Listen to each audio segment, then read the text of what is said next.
2 айдан астам уақыт Алматыға келіп жатқан балаларға қазақ тілін өту барысында менің түйгендерім, ол балалар әліппені, яғни әріпті 2 апта, 3 апта мөлшерінде үйреніп болады.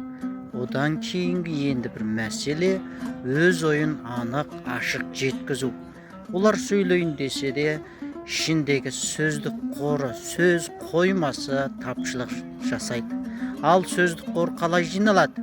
Ол күнделікті тұрмыс, қоршаған орта, балалармен кеңесу және кітап оқудан жиналады.